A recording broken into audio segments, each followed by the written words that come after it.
Saudara, kita lanjutkan lagi pembicaraan kita, yaitu apa sebenarnya yang membuat orang di Barat itu menghargai sangat Bhinneka Tunggal Ika di Nusantara ini, gitu. Kalau dari London sampai Afghanistan itu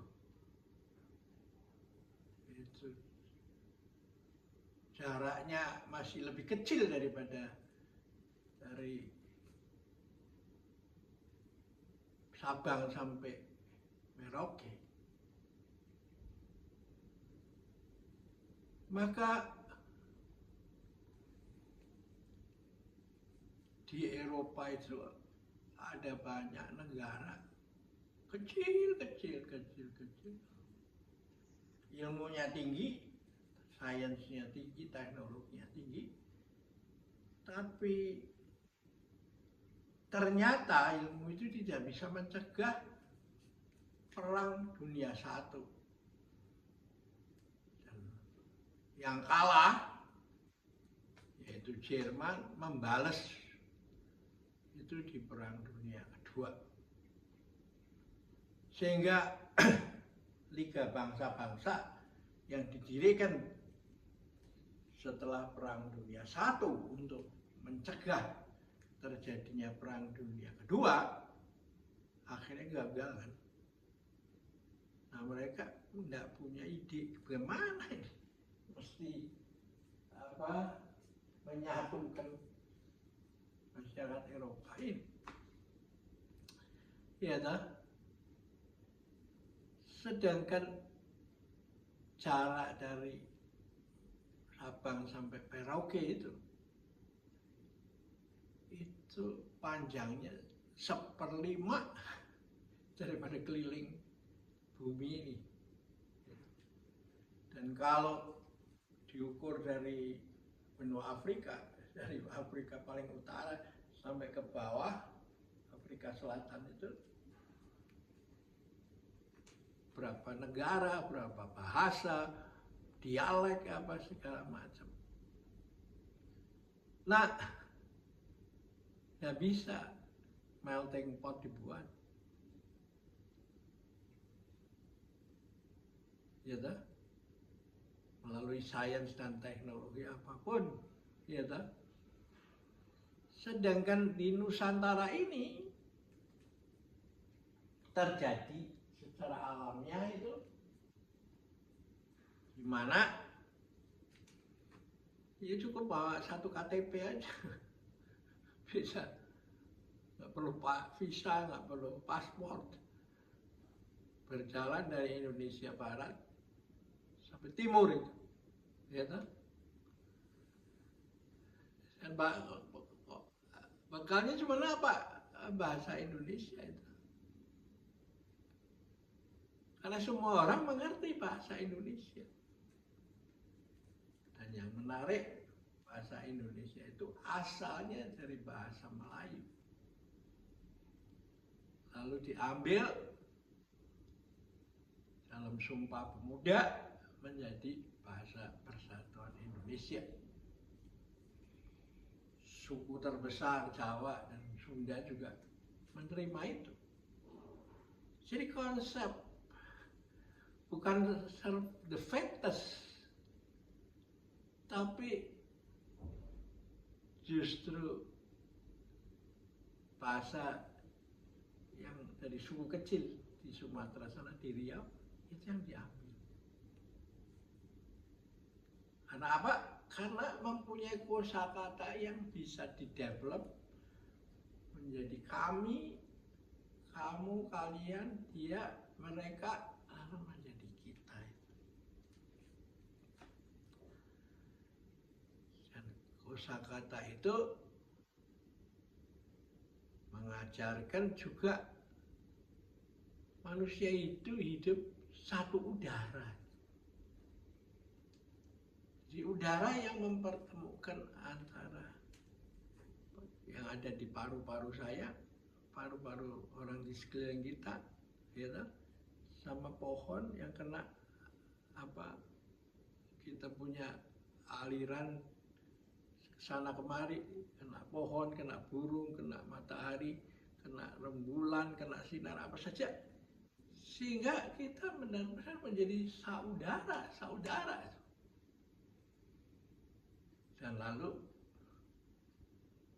kosakata mengalami alam itu.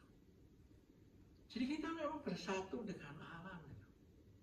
Nah, dalam gerakan Tai Chi kita itu ada gerakan yang disebut juluki si bumi ditarik oleh manusia, terus dipertemukan dengan si langit ketujuh, lalu dilepas lagi kembali lagi ke bumi lagi,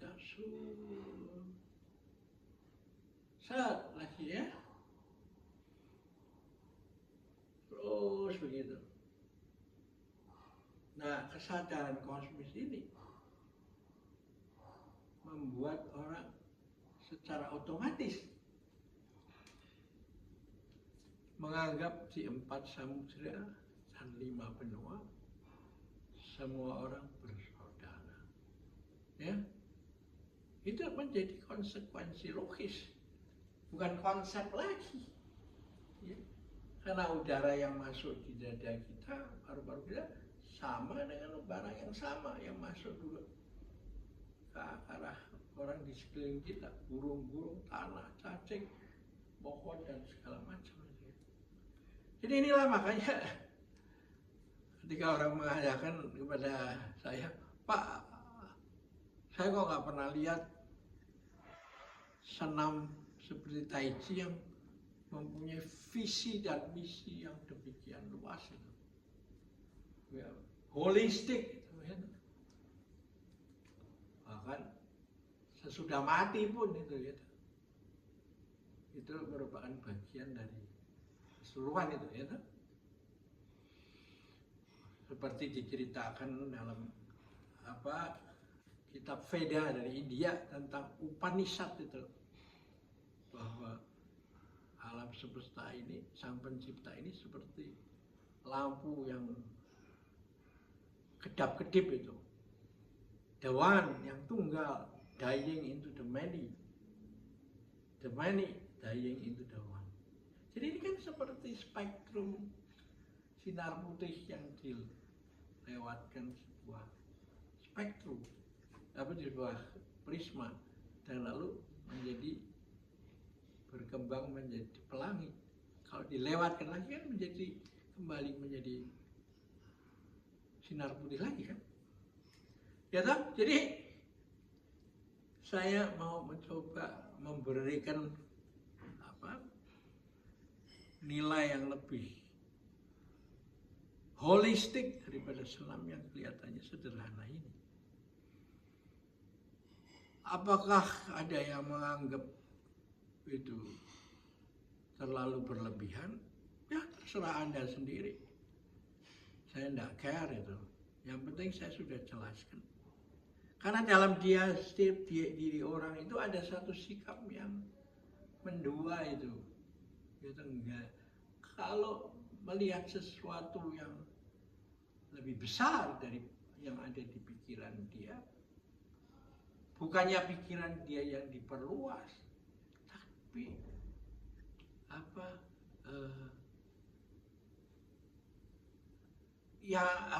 yang diserut pikiran oleh kita itu. Ya. Seperti orang punya topi itu. Ketika kepalanya ilmunya membesar, ya, ilmunya bertambah karena belajar, karena konsep belajar itu sepanjang hidup, ya kepalanya membesar kan. Nah kenapa nggak topinya yang diperbesar, malahan kepalanya yang diserut. Nah inilah konflik peradaban kita sekarang ini, basisnya ada di sini, ya. pada pendidikan.